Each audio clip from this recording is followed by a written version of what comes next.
ಒಡ್ಡಾರಾಧನೆಯ ಬಾಹ್ಯ ಸ್ವರೂಪವನ್ನು ಮೊದಲನೇ ಉಪನ್ಯಾಸದಲ್ಲಿ ನೋಡಿದ್ವಿ.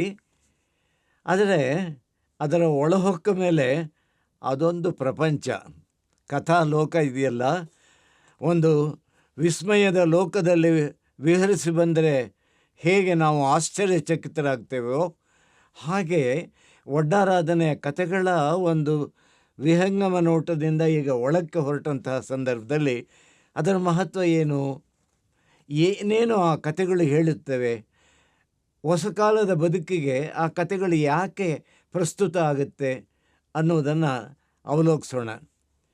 ಒಡ್ಡಾರಾಧನೆಯ ಕಥೆಗಳು ಅವು ಒಂದೊಂದು ಕಥೆಯಲ್ಲೂ ಕೂಡ ಕೇವಲ ಧಾರ್ಮಿಕ ಸಂಗತಿಗಳನ್ನು ಮಾತ್ರ ಹೇಳೋದಿಲ್ಲ.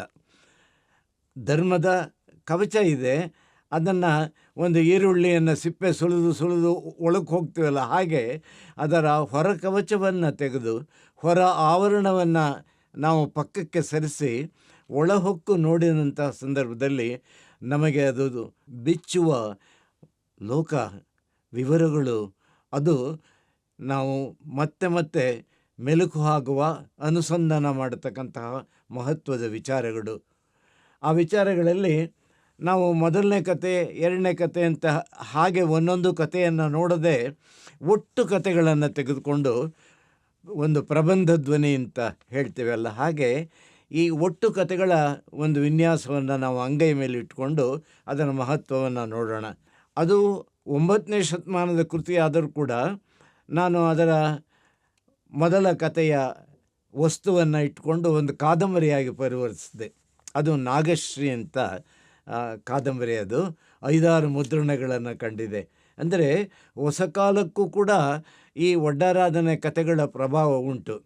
ಬೇರೆ ಬೇರೆಯವರು ಅಲ್ಲಿಯ ಕಥೆಗಳನ್ನು ಇಟ್ಟುಕೊಂಡು ನಾಟಕಗಳನ್ನು, ಅಲ್ಲಿಯ ಕಥೆಗಳನ್ನು ಇಟ್ಟುಕೊಂಡು ಸಣ್ಣ ಪುಟ್ಟ ಕಾದಂಬರಿಗಳನ್ನು, ಪಾಕೆಟ್ ಎಡಿಷನ್ ಅಂತೇಳಿ ಆ ಥರ ಎಲ್ಲ ಮಾಡಿ ಮತ್ತು ನಾನಾ ರೀತಿಯ ಅಧ್ಯಯನವನ್ನು ಮಾಡಿ ಹೊಸ ಕಾಲದಲ್ಲೂ ಕೂಡ ತುಂಬ ಚರ್ಚಿತವಾದ ಮತ್ತು ಪ್ರಸ್ತುತವಾದಂತಹ ಕೃತಿಯಾಗಿ ಒಡ್ಡಾರಾಧನೆ ಮಹತ್ವವನ್ನು ಪಡ್ಕೊಂಡಿದೆ.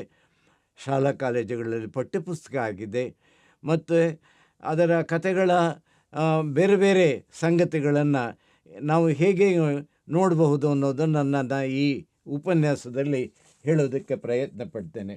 ಮತ್ತು ಒಡ್ಡಾರಾಧನೆಯಲ್ಲಿ ಬರುವ ಜೈನ ಧರ್ಮಕ್ಕೆ ಸಮಕಾಲೀನವಾಗಿದ್ದಂತಹ ಧರ್ಮಗಳಿಗೂ ಜೈನ ಧರ್ಮಕ್ಕೂ ಏನಾದರೂ ಸಂಘರ್ಷ ಆಯಿತಾ, ಬಿಕ್ಕಟ್ಟುಗಳು ಇರಲಿಲ್ವಾ, ಇಕ್ಕಟ್ಟಿತ್ತಾ ಅಂತ ಯಾರಿಗಾದರೂ ಒಂದು ಅನುಮಾನ ಬಂದರೆ ಅಥವಾ ಒಂದು ಕೇಳಬೇಕು ಅಂತ ಕುತೂಹಲ ಮೂಡಿದರೆ ಅದಕ್ಕೆ ಉತ್ತರಗಳು ಇದರ ಕಥೆಗಳಲ್ಲುಂಟು. ಇದರಲ್ಲಿ ಮತಾಂತರದ ಕಥೆಗಳಿವೆ, ಧರ್ಮಗಳ ನಡುವೆಯ ಸಂಘರ್ಷದ ಕಥೆ ಇದೆ. ಜೈನ ಧರ್ಮಕ್ಕೆ ಸಮಕಾಲೀನವಾಗಿದ್ದಂತಹ ಇನ್ನೊಂದು ಮಹತ್ವದ ಧರ್ಮ ಅಂದರೆ ಬೌದ್ಧ ಧರ್ಮ.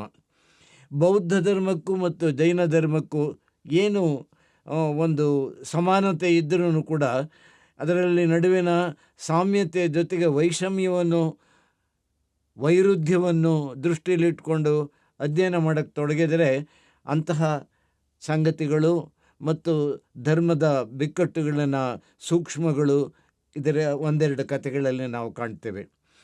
ವೈದಿಕ ಧರ್ಮ ನಮ್ಮ ದೇಶದ ಪ್ರಾಚೀನವಾದ ಧರ್ಮವಾಗಿದ್ದದ್ದು. ಜೈನ ಧರ್ಮವು ವೈದಿಕ ಧರ್ಮವು ಮುಖಾಮುಖಿಯಾದಂತಹ ಸಂದರ್ಭದಲ್ಲಿ ಏನಾದರೂ ಸಂಘರ್ಷಗಳು ಇತ್ತ ಅಂತ ನಮಗೆ ಸಂಶಯ ಬಂದರೆ ಅದಕ್ಕೆ ಸಂಬಂಧಪಟ್ಟಂಥ 4-5 ಕಥೆಗಳಲ್ಲಿ ವಿಸ್ತಾರವಾಗಿ, ಅದರಲ್ಲಿಯೂ ಮೊದಲನೇ ಕಥೆಯಲ್ಲಿ ಸೋಮಶರ್ಮ ಎನ್ನತಕ್ಕಂಥವನು ಮಹಾ ವೈದಿಕ ಪಾಂಡಿತ್ಯ, ಎಲ್ಲ ವೇದಗಳನ್ನೂ ಆತ ಜೀರ್ಣಿಸಿಕೊಂಡವನು. ಋಗ್ವೇದ, ಯಜುರ್ವೇದ, ಮತ್ತು ಉಪನಿಷತ್ತುಗಳು, ವೇದಾಂಗಗಳನ್ನೆಲ್ಲಂತ ಬಲ್ಲಂಥವನು. ಅವನು ಶಿಷ್ಯ ಸಂಪತ್ತನ್ನು ಎದುರಿಗೆ ಕೂಡಿಸ್ಕೊಂಡು ಬೋಧನೆಯನ್ನು ಮಾಡ್ತಾ ಇದ್ದವನು. ಅಂಥವನು ಕಾರಣಾಂತರದಿಂದ ಜೈನ ಧರ್ಮವನ್ನು ಸ್ವೀಕರಿಸಬೇಕಾದಂಥ ಸಂಗತಿ ಬರುತ್ತೆ. ಆ ಕಾರಣವನ್ನು, ಆ ಸೂಕ್ಷ್ಮಗಳನ್ನು ಈ ಕಥೆ ಇದೆಯಲ್ಲ, ಈ ಕಥೆಗಾರ ಬ್ರಾಜೇಶ್ನ ಒಳ್ಳೆ ಕಥೆಗಾರ ಅವನು. ಕಥೆಯ ತಂತ್ರಗಾರಿಕೆ, ಅದು ಹಿನ್ನೆಲೆಯ ತಂತ್ರವನ್ನು ತರ್ತಾನೆ, ಭವಾವಳಿಯ ತಂತ್ರವನ್ನು ತರ್ತಾನೆ.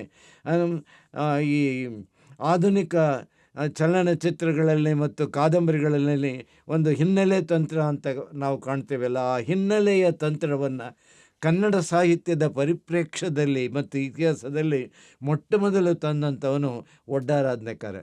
ವಿದ್ಯುತ್ ಚೋರ ಋಷಿಯ ಕಥೆಯಲ್ಲಿ, ಸುಕುಮಾರನ ಕಥೆಯಲ್ಲಿ, ಹೀಗೆ ನಾನಾ ಕಥೆಗಳಲ್ಲಿ ಒಂದು ಭವಾವಳಿಯ ವಿವರಗಳನ್ನು ತಂದು ಅದರಲ್ಲಿ ಹಿನ್ನೆಲೆ ತಂತ್ರ, ಹಿಂದಿನ ಭಾವ, ಅದರ ಹಿಂದಿನ ಭಾವಕ್ಕೆ ಹೋಗ್ತಕ್ಕಂಥ, ಇದು ಓದುಗರ ಕುತೂಹಲವನ್ನು, ಆಸಕ್ತಿಯನ್ನು ಕೆರಳಿಸುವ ರೀತಿಯಲ್ಲಿ ಕಥೆಗಳನ್ನು ಬೆಳೆಸ್ತಾನೆ.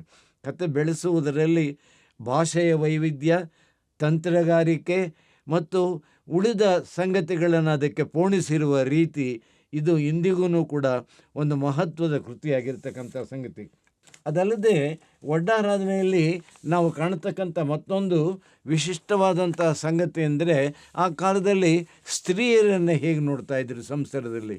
ಕುಟುಂಬದಲ್ಲಿ ಸ್ತ್ರೀಯ ಪಾತ್ರ ಬಹಳ ಪ್ರಮುಖವಾದದ್ದು. ಹಾಗಿದ್ದಂತಹ ಸ್ತ್ರೀಯನ್ನು ಈ ಪುರುಷ ಸಮಾಜ ಹೇಗೆ ಕಾಣ್ತಾ ಇದ್ದರು ಅನ್ನೋದಕ್ಕೆ ಕೆಲವು ಕಥೆಗಳಲ್ಲಿ ನಾವು ಕಾಣ್ತೇವೆ. ಒಳ್ಳೆಯ ರೀತಿಯಲ್ಲಿ ಕಾಣ್ತಾ ಇರಲಿಲ್ಲ, ಕೆಟ್ಟ ರೀತಿಯಲ್ಲಿ ಕಾಣ್ತಾ ಇದ್ರು ಅಂದರೆ ಹೇಗೆ ಶಿಕ್ಷೆ ಕೊಡ್ತಾಯಿದ್ರು ಅಂದರೆ, ಒಂದು ಕಥೆಯಲ್ಲಿ ಬರುತ್ತೆ. ಅದರಲ್ಲಿ ಮೊದಲನೇ ಸುಕುಮಾರ ಸ್ವಾಮಿಯ ಕಥೆಯಲ್ಲಿ ಅವನು ಅಗ್ನಿಮಿತ್ರ, ವಾಯುಮಿತ್ರ, ಅವರ ಕಥೆಗಳು ತಾನೇ ಬರೋದು, ಅಗ್ನಿಭೂತಿ ವಾಯುಭೂತಿ.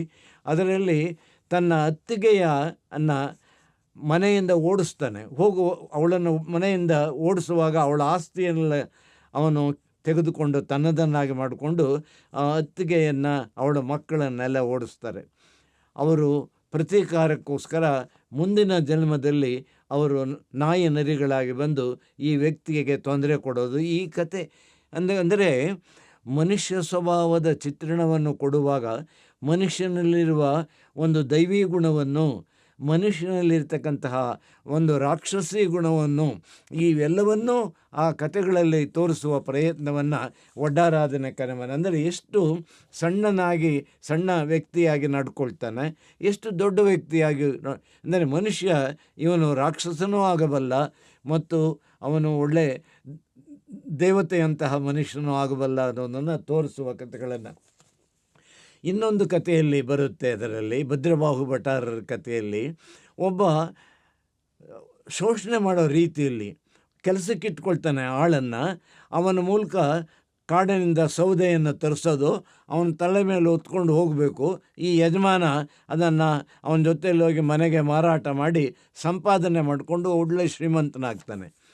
ತನ್ನ ಹೆಂಡತಿಗೆ ಹೇಳಿರ್ತಾನೆ, ಯಾವತ್ತೂ ಕೂಡ ಇವನಿಗೆ ಹೊಟ್ಟೆ ತುಂಬ ಊಟ ಹಾಕಬೇಡ, ಅವನಿಗೆ ಮೈಗೋ ತಲೆಗೋ ಎಣ್ಣೆ ಇದನ್ನೆಲ್ಲ ಕೊಡ್ಕೊಡ್ದು ಅಂತ. ಒಂದು ಸರ್ತಿ ಯುಗಾದಿ ಹಬ್ಬ ಬರುತ್ತೆ, ದೊಡ್ಡ ಹಬ್ಬ ಬರುತ್ತೆ. ಆ ಹಬ್ಬ ಬಂದಾಗ ತಾಯಿ ಕರಳು ಆತೆ. ಆ ಯಜಮಾನನ ಮಾತನ್ನು ಮರೆತು ಆಕೆ ಹೊಟ್ಟೆ ತುಂಬ ಅವನಿಗೆ ಊಟ ಹಾಕ್ತಾಳೆ. ಎಣ್ಣೆ ಕೊಟ್ಟು ಸ್ನಾನ ಎಲ್ಲ ಮೈ ತುಂಬ ಹೋಗಿ ನೀನು ಇವತ್ತು ಎಣ್ಣೆ ನೀರು ಹಾಕ್ಕೊಂಡು ಬಾಪ ಅಂತ ಹೇಳಿ ಅವನು ಬಂದ ಮೇಲೆ ಕೂಡಿಸಿ ಹೊಟ್ಟೆ ತುಂಬ ಊಟ ಮಾಡ್ತಾನೆ. ಅವನು ಹೊಟ್ಟೆ ತುಂಬ ಊಟ ಮಾಡಿದವನು ಯಜಮಾನರ ಜೊತೆಯಲ್ಲಿ ಅವತ್ತು ಕೆಲಸಕ್ಕೆ ಹೋಗುವಾಗ ಅವನು ಹೇಳ್ತಾನೆ, ಸ್ವಾಮಿ, ಇಷ್ಟು ದಿವಸ ನಾನು ದುಡ್ದಿದ್ದೀನಿ, ನನಗೆ ಸಂಬಳ ನೀವು ಜಾಸ್ತಿ ಮಾಡಿದವನಿಲ್ಲ, ನನಗೆ ಹೊಸ ಬಟ್ಟೆನೂ ನೀವು ಕೊಡಿಸ್ಲೇ ಇಲ್ಲ ಅಂತ ತನ್ನ ಕಷ್ಟವನ್ನು ಹೇಳ್ಕೊಂಡು ಇಂತಿಂಥದ್ದು ಕೊಡಬೇಕು ಅಂತ ಬೇಡಿಕೆಯನ್ನು ಮುಂದೆ ಇಟ್ಟಾಗ ಅನುಮಾನ ಬರುತ್ತೆ ಯಜಮಾನಿಗೆ. ಓಹೋ, ಇವು ಮನೆಯಲ್ಲಿ ಏನೋ ಹೆಚ್ಚು ಕಡಿಮೆ ಆಗಿರಬೇಕು ಅಂತ ಬಂದು ಹೆಂಡ್ತಿನ ಕೇಳ್ತಾನೆ, ಏನು ಇವತ್ತು ಅವನಿಗೆ ಹೊಟ್ಟೆ ತುಂಬ ಊಟ ಹಾಕ್ತಾನೆ. ಹೌದು ರೀ, ಹಬ್ಬ, ಅವನು ನಮ್ಮ ಹಾಗೆ ಅಲ್ವಾ ಅಂತ ಹೊಟ್ಟೆ ತುಂಬ ಬಡಿಸ್ತೇನೆ. ತಕ್ಷಣ ಇವನು ಕೋಪ ಬಂದು ಕೋಲು ತೆಗೆದುಕೊಂಡು ಅವಳಿಗೆ ಮೈ ತುಂಬ ಬಾಸುಂಡೆ ಬರೋ ಹಾಗೆ ಹೊಡೆದು ಅವಳನ್ನ ಮನೆಯಿಂದ ಓಡಿಸ್ತಾನೆ. ಅಂದರೆ ಕೈ ಹಿಡಿದ ಹೆಂಡತಿ, ಸಪ್ತಪದಿ ಹಾಕ್ಕೊಂಡು ಬಂತ ಮಡತಿಯನ್ನು ಕೂಡ ಅವಳ ಕಾರುಣ್ಯವನ್ನು ಇವನು ಮನಗಂಡು ಅದನ್ನು ಮೆಚ್ಚದೆ ಅವಳನ್ನು ಕ್ರೂರವಾಗಿ ಹಿಂಸೆಯಿಂದ ಕಳಿಸ್ದ ಅಂತ. ಇನ್ನೊಂದು, ಒಬ್ಬ ಬೇಟೆಗಾರನ ಮನೆ, ಅವನು ಬೇಟೆಯಿಂದ ತಂದಂಥ ಹಕ್ಕಿಗಳನ್ನೆಲ್ಲ ಪಂಜರದಲ್ಲಿ ಕೂಡ ಹಾಕಿರ್ತಾನೆ. ಇವನ ಹೆಂಡತಿ ಒಂದು ದಿವಸ ಕೆಲವನ್ನೆಲ್ಲ ಹಕ್ಕಿಗಳನ್ನೆಲ್ಲ ಪಂಜರದಿಂದ ಬಿಟ್ಟು ಅವಕ್ಕೆ ಸ್ವಾತಂತ್ರ್ಯ ಕೊಟ್ಬಿಡುತ್ತೆ. ಅವನು ಬಂದವನು ನೋಡಿ, ಹಕ್ಕಿಗಳಿಗೆ ಈ ರೀತಿ ಕರುಣೆಯಿಂದ ನೀನು ಬಿಟ್ಟಿದ್ದು, ಇಂಥ ಕರುಣೆ ಇರೋ ವ್ಯಕ್ತಿ ನಾನು ಮನೇಲಿ ಇರ್ಕೊಡ್ದೇನು, ಹೋಗು ಅಂತ ಅವಳನ್ನ ಹೊರಗಟ್ತಾನೆ. ಇಂತಹ ಒಂದು ಸಂಗತಿಗಳನ್ನು ಕೊಡುವಾಗ ಅದರ ಕೂಲಿಕಾರನ ಮನೆಯಲ್ಲಿ ಕೆಲಸ ಮಾಡೋರನ್ನ ಎಷ್ಟು ಕ್ರೂರವಾಗಿ ನಡೆಸ್ಕೊಳ್ತಾ ಇದ್ದರು, ದಬ್ಬಾಳಿಕೆ ದರ್ಪದಿಂದ ಅವ್ರನ್ನ ಶೋಷಣೆ ಮಾಡ್ತಿದ್ದರು ಅನ್ನೋದಕ್ಕೆ ಇನ್ನೊಂದು ಒಳ್ಳೆಯ ಉದಾಹರಣೆ ಅಂದರೆ, ಹೆಣ್ಣು ಮಕ್ಕಳು ಅವರು ಬಂದು ಕೆಲಸಕ್ಕಿದ್ದಂಥ ದಾಸದಾಸಿಯರು ಕೆಲಸ ಮಾಡುವಾಗ ಅವರು ಮೊಲೆಗೂಸುಗಳನ್ನ ಕೂಡ ಮನೆಗೆ ತಂದಿರ್ತಾರೋ. ಮನೆ ಯಜಮಾನ ಯೋಚನೆ ಮಾಡ್ತಾರೆ, ಆ ಮಗುವಿಗೆ ಹಾಲು ಕುಡ್ಸೋಕ್ಕೆ ಹೋಗಿ ಆ ಸಮಯ ನಮಗೆ ದಂಡ ಆಗುತ್ತೆ ಅಂತೇಳಿ ಹಾಲು ಕುಡ್ಸೋಕ್ಕೆ ನೀನು ಬಿಡೋದಿಲ್ಲ ಅಂಥೇಳಿ ಅವ್ರನ್ನ ಶೋಷಣೆ ಮಾಡ್ತಾರೆ. ಇವೆಲ್ಲ ಓದಿದಂಥ ಸಂದರ್ಭದಲ್ಲಿ ಈ ಹೊತ್ತಿಗೂ ಕೂಡ ನಾವು ಕೆಲಸಗಾರನ್ನ ಕೂಡಿ ಹಾಕಿದ್ದು, ಅವರಿಗೆ ಬಂಧಮುಕ್ತರಾಗಿ ಮಾಡಿದರು ಯಾರೋ ಸರ್ಕಾರದವರು ಬಂದು ಅಂತ ಓದ್ತೀವಲ್ಲ. ಅಂದರೆ ಇಂತಹ ಕ್ರೂರ ಪದ್ಧತಿಗಳು ಇವತ್ತಿಗೂ ಜೀವಂತವಾಗಿದೆ ಅನ್ನೋದಕ್ಕೆ ಆ ಕಾಲದ ಒಂದು ಚಿತ್ರಣವನ್ನು ಒಡ್ಡಾರಾಧನೆ ಕಾರ್ಯ ಬಹಳ ಪರಿಣಾಮಕಾರಿಯಾಗಿ ಅದನ್ನು ತಂದಿದ್ದನ್ನು ನಾವು ನೋಡ್ತೀವಿ. ಆಮೇಲೆ ಎಲ್ಲ ಥರ ಹಾಗೆ ಇರ್ತಾರೆ ಅಂತಲ್ಲ, ಒಳ್ಳೆಯ ಸ್ತ್ರೀಯರ, ಜಾಣ ಸ್ತ್ರೀಯರ ಒಂದೊಳ್ಳೆ ಈಗ ಹೋಟೆಲ್ಗಳಿವೆ, ಹಿಂದೆ ಅಡುಗುಲಜ್ಜಿ ಮನೆಗಳು ಅಂತ ಇರೋದು. ಅವರು ಪ್ರವಾಸಿಗಳು ಅಥವಾ ಯಾತ್ರಾರ್ಥಿಗಳು ಬಂದವರಿಗೆ ಒಂದು ಊಟಕ್ಕೆ ಹಾಕ್ತಾಯಿದ್ರು, ಅಂಥ ಅನುಕೂಲ ಇತ್ತು. ಹಾಗಿದ್ದಂತಹ ಒಬ್ಬ ಅಡುಗುಲಜ್ಜಿ ಮನೆಗೆ ಈ ಚಾಣಕ್ಯ ಒಂದು ಸರ್ತಿ ಬಂದಿರ್ತಾನೆ. ಅವನು ಬಂದು ಅಲ್ಲಿ ಊಟ ಮಾಡುವಾಗ ಆಕೆ ಬಿಸಿ ಬಿಸಿ ಅಂಬಲಿಯನ್ನು ಮತ್ತು ಪಾಯಸವನ್ನು ಬಡಿಸ್ತಾರೆ. ಇವನಿಗೆ ಹಸಿವಾಗಿತ್ತು ಚಾಣಕ್ಯ.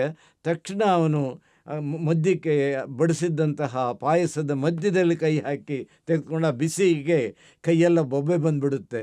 ಆವಾಗ ನಗ್ತಾ ಅಡುಗುಲಜ್ಜಿ ಹೇಳ್ತಾಳೆ, ಅಪ್ಪ, ನಿನ್ನಂಥ ಮೂರ್ಖನ ನಾನು 3 ಜನ ನೋಡಿದೆ. ನೀನೊಬ್ಬ ಮೂರ್ಖ. ಯಾವತ್ತೂ ಕೂಡ ತಟ್ಟೆಯಲ್ಲಿ ಬಿಸಿ ಬಿಸಿ ಪಾಯಸ ಇವನ್ನು ಬಡಿಸಿದಾಗ ನೇರವಾಗಿ ಮಧ್ಯದಿಂದ ಉಣ್ಬಾರ್ದು. ಸುತ್ತ ಇರುವ ಇದನ್ನು ಸ್ವಲ್ಪ ತೆಗೆದುಕೊಂಡು ತಿನ್ನಬೇಕು. ಅದು ವಿಧಾನ ಅಂತ ಅವನಿಗೊಂದು ಹೇಳ್ತಾನೆ. ಇನ್ನಿಬ್ಬರು ಮೂರ್ಖರು ಯಾರು ಅಜ್ಜಿ ಅಂತ ಕೇಳ್ತಾನೆ. ಇನ್ನೊಬ್ಬ ಚಾಣಕ್ಯ ಅಂತ ಇದ್ದಾನೆ. ಅವನು ನೋಡಿ ಯಾವಾಗಲೂ ನೇರವಾಗಿ ರಾಜರಿಗೆ ಚಂದ್ರಗುಪ್ತನನ್ನು ಚಕ್ರವರ್ತಿ ಮಾಡಬೇಕು, ಸಿಂಹಾಸನದ ಮೇಲೆ ಕೂಡಿಸ್ಬೇಕು ಅಂತ ನಂದರ ಮೇಲೆ ನೇರವಾಗಿ ಯುದ್ಧಕ್ಕೆ ಹೋಗ್ತಾನೆ. ಸೋತು ಬರ್ತಾನೆ. ಯುದ್ಧ ಮಾಡೋನು ಹಾಗೆ ಮಾಡಬಾರ್ದು. ಆ ರಾಜನಿಗೆ ಹೊರಗಡೆ ಇರ್ತಕ್ಕಂಥ ಸಹಾಯ ಮಾಡೋ ರಾಜರಿದ್ದಾರಲ್ಲ, ಅವ್ರನ್ನ ತನ್ನ ಕಡೆ ಮಾಡಿಕೊಂಡು ಆಮೇಲೆ ರಾಜಧಾನಿಗೆ ಹೋಗಬೇಕು ಅಂತ ಹೇಳ್ಕೊಡ್ತಾನೆ. ಆ ಪಾಠ ಚಾಣಕ್ಯ ತಿಳ್ಕೊಡ್ತಾನೆ. 3ನೇ ಮೂರ್ಖ ಯಾರು ಅಂತ ಕೇಳ್ತಾರೆ. ನಂದ ಆ ರಾಜ ಚಾಣಕ್ಯ ಕೋಪದಿಂದ ಪ್ರತಿಜ್ಞೆ ಮಾಡಿ ಹೋಗುವಾಗ ಅಲ್ಲೇ ಹಿಡ್ಕೊಂಡು ಅವನು ಸಂಹಾರ ಮಾಡೋದು ಬಿಟ್ಬಿಟ್ಟು ಅವನು ಬಿಟ್ಬಿಟ್ಟಿದ್ದರಿಂದ ಕಷ್ಟ ಅನುಭವಿಸ್ಬೇಕಾಗಿ ಬಂತು ಅಂತ ಹೇಳಿದೆ. ಅಂದರೆ ನೀತಿಗಳು ಇವತ್ತಿಗೂ ಹೇಗೆ ಇದು ಮಹತ್ವದ್ದಾಗಿವೆ. ರಾಜಕೀಯದಲ್ಲಿರ್ತಕ್ಕಂಥವರು ಮತ್ತು ಒಂದು ಕುಟುಂಬ ಜೀವನದಲ್ಲಿ ಆಹಾರ ವಿಧಾನವನ್ನು ಹೇಗೆ ತೆಗೆದುಕೊಂಡು ಬಿಸಿ ಪದಾರ್ಥನ ತಿಳ್ಕೊಳ್ಳೋದಕ್ಕೆ ಬೇಕಾದಂತಹ ತಿಳುವಳಿಕೆ ಸಂಗತಿಗಳು ಕೂಡ ಇದರಲ್ಲಿ ಬೇಕಾದಷ್ಟು ಇವೆ. ಈ ರೀತಿ ನಮಗೆ ಅರಮನೆಯ ಜೀವನವನ್ನು ಅವನು ಚಿತ್ರಿಸ್ತಾನೆ. ಅಂತಃಪುರಗಳಿರ್ತಾ ಇದ್ವಲ್ವ, ಅನೇಕ ರಾಣಿಯರೆಲ್ಲ ಇರ್ತಾಯಿದ್ದರು. ಆ ರಾಣಿಯರ ದುಃಖ ದುಮ್ಮಾನಗಳೇನು, ಅರಮನೆಗಳಲ್ಲಿದ್ದಂಥ ಮುಲುಕುಗಳು ಯಾವುದು, ಅವರು ತಮ್ಮ ಕಷ್ಟ ಸುಖಗಳನ್ನು ತಮ್ಮಲ್ಲಿ ಹೇಗೆ ಹಂಚ್ಕೊಳ್ತಿದ್ದರು, ಸವತಿ ಮಾತ್ಸರ್ಯ ಹೇಗಿತ್ತು, ಇವನ್ನು ಕೂಡ ಕೆಲವು ಕಥೆಗಳಲ್ಲಿ ಪ್ರತಿಮಾ ವಿಧಾನದಿಂದ ಅವನ ರೂಪಕ ರೀತಿಯಲ್ಲಿ ಅದನ್ನೆಲ್ಲ ಚಿತ್ರಿಸಿದ್ದಾನೆ. ಬಹಳ ಸ್ವಾರಸ್ಯವಾದಂಥ ಚಿತ್ರಗಳು ಬರುತ್ತೆ. ಅದರಲ್ಲಿ ಒಂದು ಸರ್ತಿ ರಾಜನಿಗೆ ಗಂಡು ಮಗು ಆಗಿದೆ ನಿನಗೆ ಅಂತ ಆಸ್ಥಾನದಲ್ಲಿ ಬಂದು ಆ ಜ್ಯೋತಿಷಿ ಹೇಳ್ತಾನೆ. ಹಾಗಾದರೆ ಇಷ್ಟು ರಾಣಿಯಲ್ಲಿ ಯಾರಿಗೆ ಗಂಡು ಮಗು ಹುಟ್ಟಿದೆ ತಿಳ್ಕೊಂಡು ಬನ್ನಿ ಅಂತ ಕಳಿಸ್ತಾನೆ. ಒಬ್ಬೊಬ್ಬರು ಹೋದಾಗ ಹೇಳ್ತಾರೆ, ಆ ರಾಜ ಒಂದು ದಿವಸ ನಮ್ಮ ಜೊತೆಯಲ್ಲಿ ಬಂದು ಇಲ್ಲಿ ನಮ್ಮ ಸಮಯವನ್ನು ಕಳೆದವನಲ್ಲ, ಸುಖಪಟ್ಟವನಲ್ಲ. ಹೀಗಿಂಥ ಸಂದರ್ಭದಲ್ಲಿ ನಮಗೆ ಮಗು ಆಗೋದಕ್ಕೆ ಎಲ್ಲಪ್ಪ ಸಾಧ್ಯ ಅಂತ ತಮ್ಮ ವೇದನೆಯನ್ನು, ತಮ್ಮ ನೋವನ್ನು ಅವರು ವ್ಯಕ್ತಪಡಿಸ್ತಾರೆ. ಇದು ಕೂಡ ಒಂದೆರಡು ಕಥೆಗಳಲ್ಲಿ ಬಹಳ ಪರಿಣಾಮಕಾರಿಯಾಗಿ ಮೂಡಿಬಂದಿರೋದು ನೋಡಿದ್ರೆ ಓದುಗರ ಮನಸ್ಸನ್ನು ಸೆಳೆಯತಕ್ಕಂತಹ ಒಂದು ಶೈಲಿ, ಅದನ್ನು ಕಾವ್ಯಮಯವಾದಂಥ ಶೈಲಿ, ಅಚ್ಚಗನ್ನಡದ ರೂಪಗಳು ಇದರಲ್ಲಿ ಎದ್ದೆದ್ದು ಬರ್ತವೆ. ಇವತ್ತಿಗೂ ಆ ಕನ್ನಡ ನಮ್ಮ ಕನ್ನಡವೇ, ನಾವು ಮಾತಾಡ್ತಿರುವ ಕನ್ನಡವೇ ಅನ್ನೋ ಹಾಗಿರುವ ಕನ್ನಡಕ್ಕೆ ಒಂದೆರಡು ಅದರ ಒಂದು ಪ್ರಾಸಾದಿಕ ಗುಣ, ಸಂಭಾಷಣೆಯ ಶೈಲಿ, ಸಂಬೋಧನಾ ರೂಪಗಳು, ಒಂದು ಸಹಜ ಮಾತಿನ ದಾಟಿ ಮತ್ತು ದೇಸಿಯ ಸೊಬಗು ಇರುವ ಗದ್ಯ, ಆ ಗದ್ಯದ ಲಯ, ಆ ಗದ್ಯದ ಬಂಧ ಮತ್ತು ಗದ್ಯದಲ್ಲಿ ಪ್ರಾಸಾನುಪ್ರಾಸಕ್ಕವನ ಪ್ರಯತ್ನ ಪಟ್ಟವನಲ್ಲ, ಸಹಜವಾಗಿ ಇರತಕ್ಕಂಥದ್ದು. ಮತ್ತು ಸಂಸ್ಕೃತ ಕನ್ನಡದ ಬೆಸುಗೆ, ಪ್ರಾಕೃತ ಕನ್ನಡದ ಬೆಸುಗೆ, ಈ ರೀತಿ ಕನ್ನಡಕ್ಕೆ ಒಂದು ಹೊಸ ವಿನ್ಯಾಸವನ್ನು ಕೊಟ್ಟು ಕನ್ನಡ ಭಾಷೆಯ ಸಂಪತ್ತನ್ನು ಹೆಚ್ಚಿಸುವ ದಿಕ್ಕಿನಲ್ಲಿ ಒಡ್ಡಾರಾಧನೆಯ ಕೊಡುಗೆ ಬಹಳ ಮಹತ್ವದ್ದು. ಮತ್ತು ಮಾತಾಡುವ ಲಯಕ್ಕೆ ಒಂದೆರಡು ಉದಾಹರಣೆಗಳನ್ನು ಕೊಡ್ತೀನಿ. ಅಜ್ಜ, ಎನ್ನ ಭಟ್ಟನು ಈ ತೋಟವನ್ನು, ಅಂದರೆ ಈ ಹೊಲ, ಇದಕ್ಕೆ ಉಳಲು ಬಂದಾದನು ಎತ್ತಪೋದಂ. ಈ ಥರ ಆ ಉಚ್ಚಾರದ ಏರಿಳಿತಗಳು ಇವೆಯಲ್ಲ, ಅದು ಬಹಳ ಸಹಜವಾದ ರೀತಿಯಲ್ಲಿ ಬರೋದಕ್ಕೆ ಬೇಕಾದಷ್ಟು ದೃಷ್ಟಾಂತಗಳು ಪುಟದಲ್ಲೂ ಪುಟದು ಬರುತ್ತೆ. ಇನ್ನೊಂದು, ಇಂತೇಕೆ ಭಿನ್ನನಾಗಿ ಚಿಂತಿಸುತ್ತಿದ್ದೆ ಅಮ್ಮ, ಎಲೆ ತಪಸ್ವಿ, ಎನ್ನ ಮಗಳಿಗೆ ನಿಮ್ಮ ವ್ರತಗಳನ್ನು ಏಕೆ ಕೊಟ್ಟಿರಿ? ಎಷ್ಟು ಸಹಜವಾದಂತಹ ಮಾತುಗಳು ನಮಗೆ ಕಾಣುತ್ತೆ. ಆಮೇಲೆ, ಶ್ರೀಧರ ಪರಮಮಿತ್ರ, ಇಂತೇಕೆ ಬಂಬಳಂಬಾಡಿ ಪಾಡೆಳೆದು ಉಬ್ಬೆಗಂಬಟ್ಟಿದೆ. ಸ್ನೇಹಿತರು ಮಾತಾಡುವಾಗ ಒಬ್ಬ ಸ್ನೇಹಿತ ಇನ್ನೊಬ್ಬ ಗೆಳೆಯನನ್ನು ಕುರಿತು ಅವನ ಬಾಡಿದ ಮುಖಕ್ಕೆ ನೋಡಿ ಅವನು ಯಾಕೆ, ನಿನಗೇನು ತೊಂದರೆ ಆಗಿದೆ ಅಂತ ವಿಚಾರಿಸಿಕೊಳ್ಳುವ ರೀತಿ, ಆತ್ಮೀಯ ರೀತಿ, ಅದನ್ನು ಭಾಷೆಯಲ್ಲಿ ತಂದಿರುವ ಒಂದು ವೈಶಿಷ್ಟ್ಯವನ್ನು ಒಡ್ಡಾರಾಧನೆಯ ಶೈಲಿಯಲ್ಲಿ ನಾವು ಕಾಣುತ್ತೇವೆ. ಒಟ್ಟಾರೆ ಒಡ್ಡಾರಾಧನೆ ಕನ್ನಡದ ಒಂದು ಅನನ್ಯ ಕೃತಿ. ಅದನ್ನು ಅನನ್ಯತೆಯ ಎತ್ತರಕ್ಕೆ ಏರಿಸಿದಂತಹ ಸಂಗತಿಗಳು ಅದರಲ್ಲಿ ಹಾಸುಹೊಕ್ಕಾಗಿವೆ. ಭಾಷೆಯ ದೃಷ್ಟಿಯಿಂದ ಅದನ್ನು ಅಧ್ಯಯನ ಮಾಡಬಹುದು, ಒಬ್ಬ ಭಾಷಾ ವಿಜ್ಞಾನಿಗಳು ಅದನ್ನು ತಿಳ್ಕೊಳ್ಬೋದು. ಧರ್ಮದ ದೃಷ್ಟಿಯಿಂದ ಒಡ್ಡಾರಾಧನೆಯನ್ನು ಅಧ್ಯಯನ ಮಾಡೋದಕ್ಕೆ ಬೇಕಾದಷ್ಟು ಸಂಗತಿಗಳಿವೆ. ರಾಜಕೀಯದ ದೃಷ್ಟಿಯಿಂದ ಅದನ್ನು ತಿಳ್ಕೊಳ್ಳುವ ಸಂಗತಿಗಳು ಬೇಕಾದಷ್ಟಿವೆ. ಆಮೇಲೆ ಅದರಲ್ಲಿ ಅಂದಿನ ಸ್ಥಿತಿಗತಿಗಳನ್ನು, ಸಾಮಾಜಿಕ ಸ್ಥಿತಿಗತಿಗಳನ್ನು ಅರಿತುಕೊಳ್ಳುವುದಕ್ಕೆ ಬೇಕಾದಂತಹ ಮತ್ತು ಸಮಾಜದ ಶ್ರೇಣಿಗಳು, ವಿವಿಧ ವೃತ್ತಿಗಳಿಗೆ ಸಂಬಂಧಪಟ್ಟವರ ವಿಚಾರ, ಒಟ್ಟಾರೆ ಒಂದು ಪುಟ್ಟ ವಿಶ್ವಕೋಶದ ಅಧ್ಯಯನ ಮಾಡಿದಷ್ಟು ಸಂಗತಿಗಳನ್ನು ಬೆಸೆದಿರುವ ಮಹತ್ವದ ಕೃತಿ ಒಡ್ಡಾರಾಧನೆ. ಒಂದು ಮುಂದೆ ಆ ಕಾಲದಲ್ಲಿ ಚಂಪು ಕಾವ್ಯಗಳಿದ್ದವು, ಆದರೆ ಅವನು ಚಂಪು ಕಾವ್ಯಗಳಿಗೆ ಹೋಗದೆ ಗದ್ಯವನ್ನು, ಅಂದಿನ ಕಾಲದ ವ್ಯಾವಹಾರಿಕ ಕನ್ನಡವನ್ನು ಅವನು ಇಟ್ಟುಕೊಂಡು ಕನ್ನಡಕ್ಕೆ ಒಂದು ಮಹತ್ವದ ಕಥಾ ಸಂಕಲನವನ್ನು ಕೊಟ್ಟಿದ್ದಾನೆ. ಆ ಭಾಷೆಯ ಸೊಗಡು ಮತ್ತು ಸೊಬಗು ಅದು ಕನ್ನಡ ಸಾಹಿತ್ಯ ವಿದ್ಯಾರ್ಥಿಗಳಿಗೆ ಈ ಹೊತ್ತು ಕೂಡ ಒಂದು ಎಷ್ಟು ಮಹತ್ವದ್ದು ಅಂತೇಳಿ ಅದನ್ನು ಅನುಸಂಧಾನ ಮಾಡಿ ಅರ್ಥ ಮಾಡಿಕೊಂಡು ಅದನ್ನು ಆ ಕಾಲದ ಇತರ ಕೃತಿಗಳಿಗೆ, ಅನಂತರ ಕಾಲದ ಕೃತಿಗಳ ಕನ್ನಡಕ್ಕೆ ಹೋಲಿಸಿ ನೋಡಿ ಈ ಕನ್ನಡದ ವಿಶೇಷತೆ ಏನು ಅನ್ನೋದನ್ನು ನಾವು ಪರಿಭಾವಿಸಬೇಕು. ಒಡ್ಡಾರಾಧನೆಯ ಕಥೆಗಳಲ್ಲಿ ಭಾಳ ಧಾರ್ಮಿಕ ಸಂಗತಿಯನ್ನು ವಿಸ್ತರಿಸಿ ಹೇಳುವ ಭಾಗದಲ್ಲಿ ಆ ಲೇಖಕ, ಆ ಕಥೆಗಾರ ಹೆಚ್ಚು ಒತ್ತು ಕೊಟ್ಟಿರತಕ್ಕಂಥದ್ದು ಉಪಸರ್ಗಗಳಿಂದ ಅವರು ಹೇಗೆ ಬಳಲಿದರು, ಆ ಬಳಲಿಕೆಯಿಂದ ನೊಂದು ಪ್ರತೀಕಾರಕ್ಕೆ ಹಾತೊರೆಯದೆ ಅದನ್ನು ಹೇಗೆ ಸಹಿಸಿಕೊಂಡರು, ಸಂಯಮದಿಂದ ಸಹಿಸಿಕೊಂಡು ಒಂದು ಸಲ್ಲೇಖನ ವ್ರತಕ್ಕೆ ಅವರು ಸಜ್ಜವಾಗಿ ಯಾವತ್ತಿದ್ರೂ ಸಾಯ್ತಕ್ಕಂಥದ್ದೇ. ಇವತ್ತು ಅಂತಹ ಪರಿಸ್ಥಿತಿ ಬಂದು ಅನ್ನುವ ಒಂದು ಮಾನಸಿಕ ನಿರ್ಧಾರಕ್ಕೆ ಸಜ್ಜಾಗ್ತಾರಲ್ಲ, ಹೇಗೆ ಸಜ್ಜಾದರು ಅನ್ನುವುದನ್ನು, ಅದಕ್ಕೆ ಪ್ರತಿಯೊಂದು ಹಂತದಲ್ಲಿ ಆ ಜೀವ ಮಾಗುವ ಹಂತಕ್ಕೆ ಹೊರಳುವ ಈ ಹೊರಳುದಾರಿಯಲ್ಲಿ ನಿಂತ ಜೀವದ ಒಂದು ಸ್ಥಿತಿಯನ್ನು ಪ್ರತಿಯೊಂದು ಕಥೆಯಲ್ಲೂ ವಿವರವಾಗಿ ಈ ಕಥೆಗಾರನಾದಂತಹ ಬ್ರಾಜಿಷ್ಣು ಹೇಳಿದ್ದಾನೆ.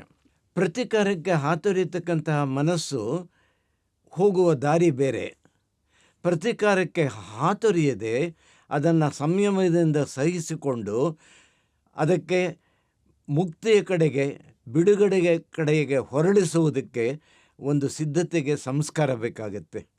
ಆ ಸಂಸ್ಕಾರ ಅದು ವ್ರತಗಳಿಂದ ಪ್ರಾಪ್ತವಾಗತಕ್ಕಂಥದ್ದು. ಅದನ್ನು ವಿವರವಾಗಿ ಹೇಳೋದಕ್ಕೆ ಪೂರ್ವದಲ್ಲಿ ಈ ದೇವತೆಗಳಿಂದ, ಮನುಷ್ಯರಿಂದ, ಪ್ರಾಣಿಗಳಿಂದ ಮತ್ತು ತಿರ್ಯಜ್ಞ ಇದರಿಂದ ಪ್ರಾಪ್ತವಾಗತಕ್ಕಂಥ ಉಪಸರ್ಗದ ವಿವರಗಳನ್ನು ಕೊಡ್ತಾನೆ. ಒಂದು ಉದಾಹರಣೆ ಹೇಳ್ತಾನೆ. ಒಬ್ಬ ಸನ್ಯಾಸಿ, ಆತ ಪೂರ್ವಭವದಲ್ಲಿ ಇನ್ನೊಬ್ಬನಿಗೆ ಸಹಾಯ ಮಾಡದೇ ಇದ್ದ ಕಾರಣಕ್ಕಾಗಿ, ನೆರವಾಗದೇ ಇದ್ದಂತಹ ಕಾರಣಕ್ಕೂ ಮತ್ತು ಅವನಿಗೆ ಸಿಗಬೇಕಾದಂಥ ಅನುಕೂಲವನ್ನು ಅಡ್ಡಿಯಾದ ಅಂತ ಭಾವಿಸಿಕೊಂಡು ಪ್ರತೀಕಾರಕ್ಕೆ ಕಾತರದನ್ನು ಏನು ಮಾಡ್ತಾನೆ, ಈ ವ್ಯಕ್ತಿ ಅವನು ಧಾರ್ಮಿಕ ವಿಧಾನದಿಂದ ಆಹಾರ ಇದಕ್ಕೆ ಸ್ವೀಕಾರಕ್ಕೋಸ್ಕರ ಅದಕ್ಕೆ ವಿಹಾರ ಅಂತ ಕರೀತಾರೆ. ಅಂದರೆ ಬೇರೆ ಬೇರೆ ಸ್ಥಳದಲ್ಲಿರೋರಿಗೆ ಧರ್ಮ ಬೋಧನೆ ಮಾಡಿಕೊಂಡು ಸಂಚರಿಸ್ತಾರೆ ಅವರು. ಹಾಗೆ ಸಂಚರಿಸ್ಕೊಂಡು ಈ ಊರಿಗೆ ಬಂದಂತಹ ಸಂದರ್ಭದಲ್ಲಿ ಅವನು ಒಂದು ಬಂಡೆ ಮೇಲೆ ಕೂತ್ಕೊಂಡು ಯಾವಾಗಲೂ ಸಂಜೆ ಹೊತ್ತು ತಪಸ್ಸು ಮಾಡ್ತಾನೆ. ಇವನೇನು ಮಾಡಿರ್ತಾನೆ, ಆಹಾರಕ್ಕೆ ವಿಹಾರಕ್ಕೆ ಹೋದಂಥ ಸಂದರ್ಭದಲ್ಲಿ ಪ್ರತೀಕಾರಕ್ಕೆ ಕಾಯ್ತಾ ಇದ್ದಂಥ ವ್ಯಕ್ತಿ ಆ ಬಂಡೆಗೆ ಚೆನ್ನಾಗಿ ಕಾಯಿಸ್ಬಿಟ್ಟಿರ್ತಾನೆ. ಬೆಂಕಿ ಹಾಕಿ ಸೌದೆಗಳನ್ನೆಲ್ಲ ಹಾಕಿ ಒಳ್ಳೆ ಕಾದ ಕೆಂಡದ ರೀತಿಯಲ್ಲಿ ಕಾಯಿಸ್ಬಿಟ್ಟಿರ್ತಾನೆ. ಆಮೇಲೆ ಈತ ಬಂದು ಯತಿ ಅದನ್ನು ನೋಡ್ತಾನೆ. ಓಹ್, ಇವತ್ತು ನನಗೆ ಈ ರೀತಿ ಕಾದಿದೆ ಅಂತ ತಿಳ್ಕೊಂಡು ಆ ಯತಿ ಹಿಂತಿರುಗಿ ಹೋಗದೆ ನಿತ್ಯ ಕೂತ್ಕೊಳ್ಳುವ ಆ ಜಾಗದಲ್ಲಿ ಬಂದು ಕೆಂಡದಂತೆ ಕಾದಂತಹ ಆ ಶಿಲೆಯ ಮೇಲೆ ಕೂತ್ಕೊಂಡು ಆತ ಸಂಯಮದಿಂದ ಪ್ರಾರ್ಥಿಸಿಕೊಂಡು ಇದೇ ಮರಣ ವಿಧಾನ ಅಂತ ತಿಳ್ಕೊಂಡು ಮರಣ ಪಡ್ತಾನೆ. ಆದರೆ ಶಾಪ ಕೊಡೋದಿಲ್ಲ. ಇದು ಭಾಳ ಮುಖ್ಯ. ತೊಂದರೆ ಕೊಟ್ಟುವಂಥ ಜೈನಯತಿಗಳು ಶಾಪವನ್ನೂ ಕೊಡುವುದಿಲ್ಲ, ವರವನ್ನೂ ಕೊಡುವುದಿಲ್ಲ.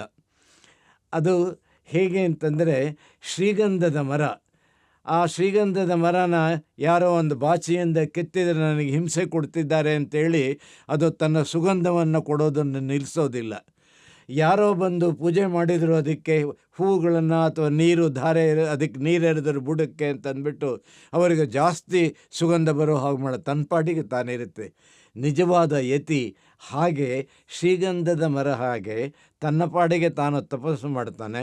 ತನಗೆ ಬಂದು ಆಹಾರ ಕೊಟ್ಟರು ಅಂತ ಅವರಿಗೆ ವರ ಕೊಡುವುದನ್ನಾಗಲಿ, ತನಗೆ ಆಹಾರ ಕೊಡಲಿಲ್ಲ ತೊಂದರೆ ಕೊಟ್ಟರು ಅಂತೇಳಿ ಅವರಿಗೆ ಶಾಪ ಕೊಡುವುದಾಗಿ ಮಾಡೋದಿಲ್ಲ. ಇದು ನಿರ್ಗ್ರಂಥ ಮುನಿಯ ಒಂದು ವಿಶೇಷ ಸಂಗತಿ. ಆಮೇಲೆ ಅಲ್ಲಿ ಬರತಕ್ಕಂತಹ ಮುನಿಗಳು ಆ ವ್ರತವನ್ನು ಸ್ವೀಕರಿಸಿದ ಮೇಲೆ ಯಾವ ರೀತಿ ಮರಣವನ್ನು ಪಡೆದರು ಅಂತ ವಿವರಗಳನ್ನು ಕೊಡೋದು ಅಲ್ಲದೇನೆ ಸಂಯಮವನ್ನು ಹೇಗೆ ಸಾಧಿಸಿದರು ಅನ್ನೋ ತೋರಿಸುವ ಸಂದರ್ಭದಲ್ಲಿ ಆ ಅಡ್ಡಿ ಆತಂಕಗಳಿಗೆ ಉಪಸರ್ಗ ಅಂತ ಅಂತಹ ಉಪಸರ್ಗವನ್ನು ಸಹಿಸಿಕೊಳ್ಳುವ ವಿವರಗಳನ್ನು ಕೊಡುವಾಗ ಜೈನ ಧರ್ಮದ ಮಹತ್ವವನ್ನು ಈ ಒಡ್ಡಾರಾಧನಕಾರ ವ್ಯಕ್ತಪಡಿಸ್ತಾನೆ. ತನ್ನ ಧರ್ಮವನ್ನು ನೇರವಾಗಿ ಹೇಳದೆ ಕಥೆಗಳ ಮೂಲಕ ಪರೋಕ್ಷವಾಗಿ ಇದನ್ನು ನೋಡುವವರಿಗೆ ಇದರ ಮಹತ್ವ ಏನು ಅಂತ ಮನವರಿಕೆ ಆಗಬೇಕು. ಕಥೆಯನ್ನು ಹೇಳ್ತಾ ಹೇಳ್ತಾ ಮನಸ್ಸು ಆ ಕಡೆಗೆ ಹೋಗ್ತಾ ಇರುತ್ತೆ. ಅದನ್ನು ತಮಗೆ ಅರಿವಿಲ್ಲದೆಯೇ ಗೊತ್ತಿಲ್ಲದೆಯೇ ಧರ್ಮದ ಸೂಕ್ಷ್ಮವನ್ನೂ ಅವರು ಅರಿತುಕೊಂಡಿರ್ತಾರೆ. ಈ ಕಾಲದಲ್ಲೂ ಕೂಡ ಸಲ್ಲೇಖನ ವ್ರತ ಸ್ವೀಕರಿಸ್ತಕ್ಕಂಥವ್ರುಂಟು. ಪ್ರತಿನಿತ್ಯ ಪತ್ರಿಕೆಗಳನ್ನು ನಾವು ಓದ್ತಾ ಇರ್ತೇವೆ. ಬರೀ ಮುನಿಗಳು ಮಾತ್ರ ಸಲ್ಲೇಖನ ವ್ರತವನ್ನು ಸ್ವೀಕರಿಸ್ತಾರೆ ಅಂತ ಯಾರೂ ತಿಳ್ಕೊಳ್ಬಾರ್ದು. ಸಂಸಾರದಲ್ಲಿ ಇರ್ತಕ್ಕಂಥವರು ಕೂಡ ಆ ಜೀವ ಮಾಗಿದ ಮೇಲೆ ಪಕ್ವ ಸ್ಥಿತಿಗೆ ಬಂದ ಮೇಲೆ ವ್ರತಕ್ಕಾಗಿ ಹಾತೊರೆಯುತ್ತೆ. ಹೇಗೆ ಮರದಲ್ಲಿ ಪೂರ್ಣ ಹಣ್ಣಾದಂಥ ಹಣ್ಣು ಯಾರು ಕೀಳದೇ ಇದ್ದರೂ ತಾನೇ ಸಹಜವಾಗಿ ತೊಟ್ಟಿನಿಂದ ಕಳಚಿ ಕೆಳಕ್ಕೆ ಬೀಳುತ್ತದೆಯೋ, ಹಾಗೆ ಮಾಗಿದ ಜೀವವು ಕೂಡ ಯಾರ ಒತ್ತಾಯವೂ ಇಲ್ಲದೆ ಸಹಜವಾಗಿ ಅದು ಆ ವ್ರತಕ್ಕೆ ಸಲ್ಲೇಖನ ಕಡೆಗೆ ಸಾವಿನ ಕಡೆಗೆ ಸಂತೋಷದಿಂದ ಸಾಗುತ್ತೆ. ಸಲ್ಲೇಖನ ಎನ್ನುವುದು ಸೂಯಿಸೈಡ್, ಆತ್ಮಹತ್ಯೆ ಅಲ್ಲ. ಅನೇಕರು ಸಲ್ಲೇಖನವನ್ನು ಆತ್ಮಹತ್ಯೆ ಅಂತ ವಿವರಿಸೋದಕ್ಕೆ ಹೋಗ್ತಾರೆ. ಆತ್ಮಹತ್ಯೆ ಬೇರೆ, ಸಲ್ಲೇಖನ ಬೇರೆ. ಸಲ್ಲೇಖನ ಎನ್ನತಕ್ಕಂಥದ್ದು ಸ್ವಇಚ್ಛೆಯಿಂದ, ಯಾರ ಬಲಾತ್ಕಾರವೂ ಇಲ್ಲದೆ ಸ್ವಸಂತೋಷದಿಂದ ಮತ್ತು ಯಾವ ಪ್ರತೀಕಾರದ ಭಾವನೆಯೂ ಇಲ್ಲದೇ ನಿರ್ಮಲವಾದ ಅಂತಃಕರಣದಿಂದ ಸಾವಿನ ಮನೆಗೆ ಹೋಗತಕ್ಕಂಥದ್ದು ಅದು sallekhana. Sallekhana is not suicide, it is willing. ತಾನೇ ಸ್ವಸಂತೋಷದಿಂದ ಸ್ವಇಚ್ಛೆಯಿಂದ ಸಾವನ್ನು ಆಹ್ವಾನಿಸ್ತಕ್ಕಂತಹ ರೀತಿ. ಆ ರೀತಿಯ ಮಹತ್ವ ಏನು, ಅದರ ಹಿನ್ನೆಲೆ ಏನು, ಯಾರು ಅದನ್ನು ಬೋಧಿಸ್ತಾರೆ, ತೆಗೆದುಕೊಂಡವನ ಮನಸ್ಥಿತಿ ಏನು, ಸೈಕಲಾಜಿಕಲಿ ಆತನ ಆ ಅಂತಃಕರಣ ಅದಕ್ಕಾಗಿ ಯಾಕೆ ಹಾತೊರೆಯಿತು, ಈ ಸೂಕ್ಷ್ಮಗಳನ್ನೆಲ್ಲ ಕಥೆಯ ಮೂಲಕ ವಿವರಿಸಿರ್ತಕ್ಕಂಥದ್ದು ಅದು ಒಡ್ಡಾರಾಧನೆಯ ಕಥೆಗಳ ವೈಶಿಷ್ಟ್ಯ. ಅದನ್ನು ತಿಳಿಯಾದ ಕನ್ನಡದಲ್ಲಿ ತಿಳಿಸಿರ್ತಕ್ಕಂಥದ್ದು ಅದು ಆ ರಾಜೇಶ್ನು ಕಥೆಗಾರನ ಮಹತ್ವ. ಮತ್ತು ಪ್ರತಿಯೊಂದು ಕಥೆಯಲ್ಲೂ ಸಂಸ್ಕೃತ ಅಥವಾ ಪ್ರಾಕೃತದ ಪದ್ಯ ತಂದರೆ ಅದಕ್ಕೆ ವಿವರಣೆಯನ್ನು ಕೊಡ್ತಾನೆ ಅವನು. ಆಮೇಲೆ ಜೈನ ಮುನಿಯ ಒಂದು ಸ್ಥಿತಿ ಎಂಥ ಸ್ಥಿತಿಗೆ ಬಂದಿರ್ತಾನೆ ಅಂದರೆ ಒಂದು ಪದ್ಯದಲ್ಲಿ ಹೇಳ್ತಾನೆ, ಆಕೃಷ್ಟ ಏವ ವಚಸಾದತು ತಾಡಿತೋಸ್ಮಿ ಅಂತ ಪ್ರಾರಂಭ ಆಗುತ್ತೆ. ಮುನಿ ತನ್ನ ಪಾಡಿಗೆ ತಾನು ಹೋಗ್ತಾ ಇದ್ದರೆ ಯಾರೋ ಬಂದು ನಿಂದಿಸ್ತಾನೆ, ಬೈತಾನೆ, ಅವನು ವಿನಾಕಾರಣ ಬೈತಾನೆ. ಆಗ ನಾನು ಯಾಕಪ್ಪ ಬೈತೇನೆ ಅಂತ ಕೇಳೋದಾಗಲಿ ಏನು ಮಾಡದೆ, ಇರಲಿ ನನ್ನ ಕರ್ಮ ಅಂಥ ಸ್ಥಿತಿಗೆ ಬಂದಿದೆ ಅಂತ ಅವನು ಅದನ್ನು ಸಹಿಸ್ಕೊಳ್ತಾನೆ. ಆಮೇಲೆ ಕೆಲವರು ಬರೀ ಬೈಯೋದಷ್ಟೇ ಇಲ್ಲ, ಕೆಲವ್ರನ್ನ ಹೊಡಿತಾರೆ, ಅವರು ಬೈತಾರೆ. ಪತ್ರಿಕೆಗಳಲ್ಲಿ ನಾವು ಓದ್ತಾ ಇರ್ತೀವಿ, ನೀವು ಹೋಗ್ತಾ ಇದ್ದರೆ ಇವನು ಯಾರೋ ಬರಿಮೈನಲ್ಲಿ ಹೋಗ್ತಾ ಇದ್ದಾನೆ, ಹುಚ್ಚ ಇವನು ಅಂತೇಳಿ ಕಲ್ಲಿನಲ್ಲಿ ಹೊಡೆಯೋದು ಇವೆಲ್ಲ ಮಾಡ್ತಾರೆ. ಆಗ ಇವನು ಮುನಿ ಯೋಚನೆ ಮಾಡ್ತಾನೆ, ಸದ್ಯ ಅವನು ನನಗೆ ಈ ರೀತಿ ಕೊಲ್ಲಲಿಲ್ವಲ್ಲ, ಬರೀ ಕಲ್ಲಿನಲ್ಲಿ ಹೊಡೆದು ಹೋಗಿದ್ದಾನೆ ಪುಣ್ಯಾತ್ಮ ಅಂಥೇಳಿ ಅವರು ಅದನ್ನು ಸಹಿಸ್ಕೊಳ್ತಾನೆ. ಯಾರೋ ಬಂದು ಕೊಂದೇ ಬಿಡ್ತಾನೆ ಅಂತಿಕೊಳ್ಳೋಣ. ಆವಾಗ ಮುನಿ ಯೋಚನೆ ಮಾಡ್ತಾನಂತೆ, ಯಾವತ್ತೋ ನಾನು ಪ್ರಾಣ ಬಿಡಬೇಕಾಗಿತ್ತು, ಇವನೇ ಸದ್ಯ ಇವತ್ತು ಪ್ರಾಣ ಬಿಡೋ ಮಾಡಿದ್ನಲ್ಲ ಅಂಥೇಳಿ ಅದನ್ನು ಆ ಅರ್ಥದಲ್ಲಿ ಸ್ವೀಕರಿಸ್ತಾರೆ. ಇದು ಎಲ್ಲರ ಕೈಯಲ್ಲೂ ಸಾಧ್ಯವಾಗತಕ್ಕಂಥದ್ದಲ್ಲ. ಯಾರು ಅಂತಹ ಒಂದು ಸಿದ್ಧಿಯನ್ನು ಪಡ್ಕೊಂಡಿರ್ತಾರೆ, ಸಮಯದ ಕಣ್ವಾಣವನ್ನು ಹೊತ್ತಿರ್ತಾರೆ, ಅಂಥವರಿಂದ ಸಾಧ್ಯವಾಗತಕ್ಕಂಥದ್ದು. ಆದರೆ ಅಂಥವರು ಅಂಥ ಸ್ಥಿತಿಗೆ ಬರಬೇಕಾದ್ರೆ ಯಾವ ಯಾವ ಹಂತದಿಂದ ಬರಬೇಕು, ಇದಕ್ಕೆ ಗುಣಗಳು ಅಂತಿವೆ, ಗುಣಸ್ಥಾನಗಳು. 1ನೇ ಗುಣಸ್ಥಾನ, 5ನೇ ಗುಣಸ್ಥಾನ, 12ನೇ ಗುಣಸ್ಥಾನ. ಹಾಗೆ ಕ್ರಮೇಣ ಅಂತಹ ಒಂದು ಸ್ಥಿತಿಗೆ ನಾವು ಬರೋದಕ್ಕೆ ಪ್ರತಿಯೊಬ್ಬರಿಂದಲೂ ಇದು ಸಾಧ್ಯ. ಆ ರೀತಿ ಬರೀ ಓದಿನಿಂದ ಬರ್ತಕ್ಕಂಥದ್ದಲ್ಲ, ಅಭ್ಯಾಸದಿಂದ ಬರ್ತಕ್ಕಂಥದ್ದು, ತಿಳುವಳಿಕೆಯಿಂದ ಪಡ್ಕೊಳ್ತಕ್ಕಂಥದ್ದು. ಇದು ಹೇಗೆ ಅನ್ನೋದನ್ನು, ಅದರ ವಿವರಗಳನ್ನು ಕಥೆಗಳ ಮೂಲಕ ಒಡ್ಡಾರಾಧನಕಾರ ನಮಗರಿವಿಲ್ಲದೆಯೇ ನಮಗೆ ಆ ತಿಳುವಳಿಕೆ ಪ್ರಾಪ್ತವಾಗೋ ರೀತಿಯಲ್ಲಿ ಕಥೆಗಳನ್ನು ಕಟ್ಟಿದ್ದಾನೆ. ಇದು ಅದರ ಮಹತ್ವ.